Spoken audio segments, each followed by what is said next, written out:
پاکستان کے اس طبقاتی سماج میں اردو میڈیم اور انگریزی میڈیم کا مسئلہ طبقاتی مسئلہ ہے۔ یہ کم وسیلہ بچوں کی مددگار زبان ہے، یہ کم وسیلہ بچوں کی مددگار زبان ہے، اور یہ ایک اور طرح کی ایک ہمبلنس اور انکسار سکھاتی اور اپنے ماضی کو یاد کرنا سکھاتی، ایاز کو موقع دیتی ہے کہ وہ دیکھے کہ اس کا پہلے دن کیا لباس تھا، یہ چیزیں سکھاتی۔ آپ لاکھ کہیے کہ جی پہچان کا مسئلہ اور شعور ذات کا مسئلہ اور عرفان ذات کا مسئلہ ہے یہی کہ پہلا دن یاد ہونا چاہیے۔ اور پاکستان میں یہ زبان ایک مٹھاس، ہم کہتے ہیں یہ زبان مٹھاس کی ایک جوڑنے والی زبان ہے۔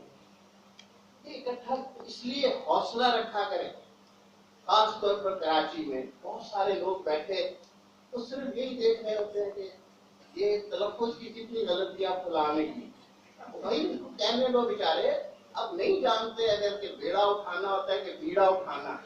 آپ لوگ بیڑا رکھتے ہی نہیں ہیں جہاں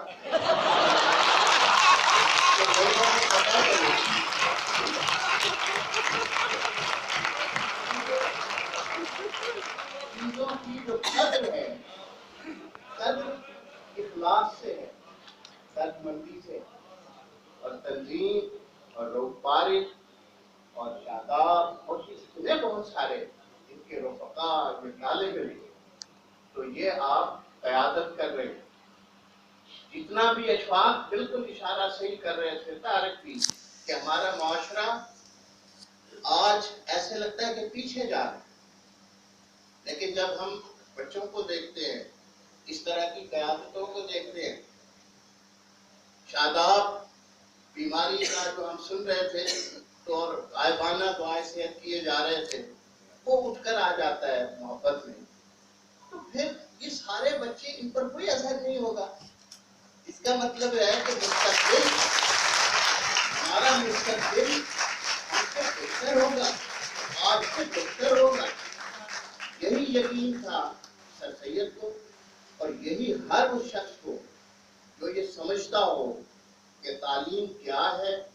اور ہر عہد میں اگر کہیں بہتری آئے گی تو اسی کے سبب سے آئے گی۔ تسلیم آپ سب کو اور آپ کی تمام رفقا کو